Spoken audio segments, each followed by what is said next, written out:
Hi, my name's Chris O'Rourke, and the title of this paper is Fitting In, Standing Out, Trans and Intersex Histories and the Film Career of Robert Allen.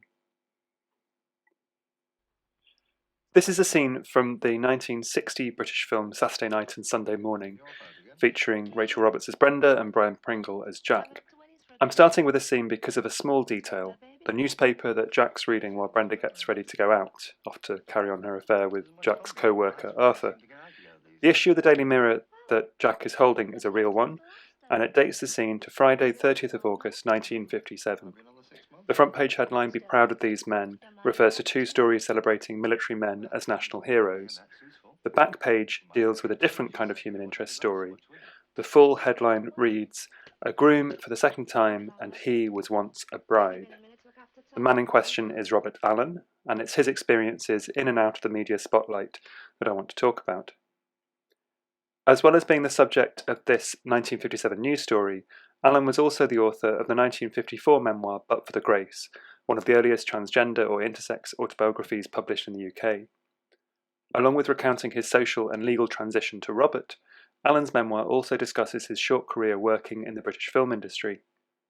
In this presentation, I want to follow some of the paths that Allen took through British film studios and to think about how Allen's story relates to larger discourses about gender transition that were circulating in British culture around the mid-20th century. I also want to consider Allen's own ambivalent relationship with the media during this period. Allen was born in 1914 in the town of Warrington in Cheshire. He was brought up as a girl, but as an adult he came to the conclusion that he had been misgendered at birth. In his autobiography, he recalls this as a source of trouble. "With my girl's clothes and my tomboyish ways, I was a grotesque misfit," he wrote, apparently belonging to neither sex, or if you like, partaking of both. This put me right in the middle of a social conflict. In the 1930s, age 19, Allen married a coal merchant, but the marriage wasn't a happy one, and the couple soon separated. Allen found work in the entertainment business, working with touring theatre companies, and then becoming the secretary at a local cinema. At the start of the Second World War in 1939, Allen volunteered as an ambulance driver in the women's services and later looked after cars for the Ministry of Supply.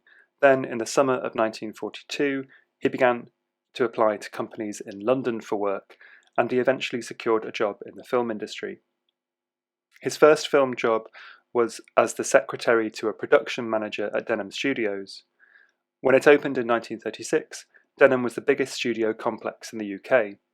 During the war years, its output grew even more, thanks to the temporary closure of nearby studios. Allen's first major project there was the Powell and Pressburger film The Life and Death of Colonel Blimp. In this, and in his later production roles, Allen can be thought of as what Vicky Ball and Melanie Bell, citing Monica Delasta, have discussed as one of the more or less ordinary professional figures of British film history, whose labour has remained marginalised or hidden and whose contributions tend to go uncredited. After a few years at the studio, he started a new job at the animation firm of Halas and Batchelor, who were busy producing public information films and wartime propaganda for the government. In 1945, he returned to Denham at the request of associate producer Herbert Smith, who asked him to be an assistant director on the costume drama Carnival. His next project was Great Expectations, working as an assistant to the director David Lean. This was also, as far as I know, Allen's final film job. In 1946, his father died and he returned to Warrington. When he came back, a downturn in film production left him out of work. Allen later retrained as a radiographer and moved back to the northwest, where he was still living at the end of the 1950s. The time that Allen spent in the film industry coincided with his social and legal transition to Robert. Looking back on this part of his life, Allen found the film world to be accepting or at least tolerant of gender variance. He wrote of his arrival at Denham, "Nobody raised their eyebrows at me, a masculine-looking woman dressed in slacks who wore no makeup and must have looked terribly desiccated."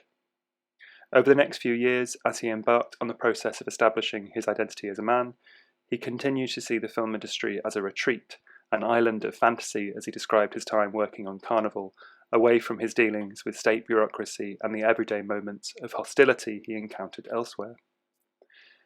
The film industry also provided or cemented friendships and romantic relationships. When Allen finally got his new paperwork in order and his first marriage was annulled, he quickly married a woman he had initially met in Warrington, who'd been working with him as a secretary at Denham.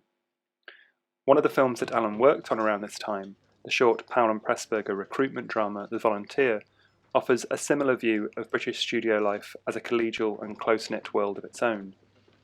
This film also gives us a brief glimpse of Alan, who appears as an extra in the scene. You can see him sitting behind Fred Davies' character, who's talking to his boss, played by Ralph Richardson, in the Denham studio canteen. While Alan found the film industry to be relatively accommodating, his involvement in the entertainment business heightened his fear that his transition would provide fodder for the popular press. He explained, "I was desperately afraid that my story might be seized upon by the newspapers, sensationalised, distorted, and made as freakish as a fairground sideshow."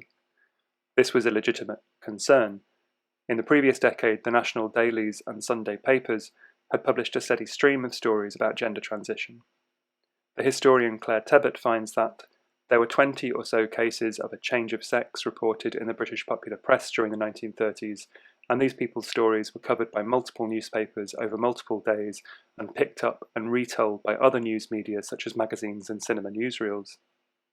The newsreels that Tebbett mentions include this interview with the New Zealand man Peter Alexander, who was filmed by British Pathé cameras in 1937 en route to the UK. The interview presents Alexander in a sympathetic light, but like other news stories from the time and in subsequent years, it also suggests that his story is unprecedented and unique, an extraordinary one that has astounded the world. This is a pattern that, as the trans writer and activist Morgan M. Page argues, tends to produce a sort of cultural amnesia in which trans and intersex people are in a constant state of being discovered.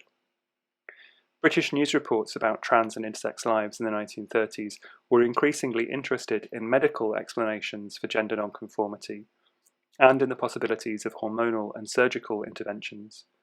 In contrast, British fiction filmmakers tended to stick to an older narrative formula in which gender transition was presented as the stuff of comedy, a fun and temporary escapade undertaken by gender-crossing tricksters.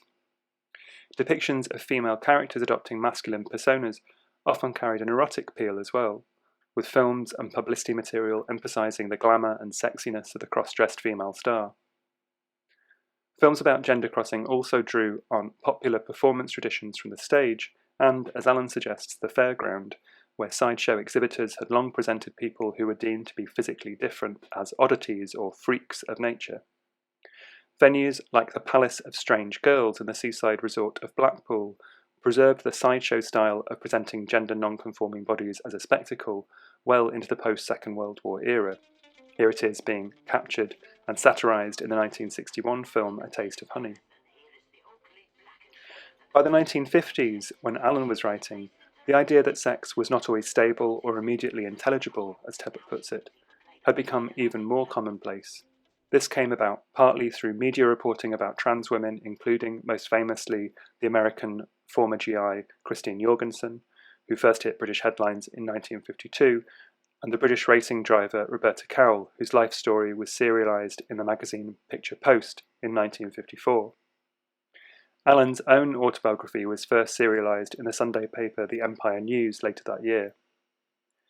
Newsreels also contributed to the growing genre of sex change stories in post-war British media, but fiction films, along with television, were slower to engage with newer medical discourses or to explore the experiences of trans and intersex people in any depth, at least before the 1960s and 70s. Robert Allen's story fits into some of these broader trends in the way trans and intersex lives were represented in popular culture, but I think it also complicates them in important ways. On the one hand, Allen's brief appearance as a news story in the scene from Saturday Night and Sunday Morning that I began with is a reminder that, as the editors of the essay collection Trapdoor argue, coming out through the media as trans or intersex usually means stepping into a particular kind of visibility, one that's sometimes more restrictive than it is liberating. The British media of the 1950s could accommodate trans and intersex bodies and histories only insofar as they could be explained as astonishing and exceptional, evidence either of the mysteries of sex and gender or the wonders of modern science and medicine.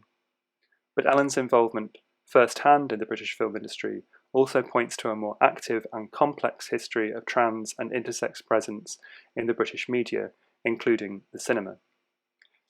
Okay, thanks very much for listening.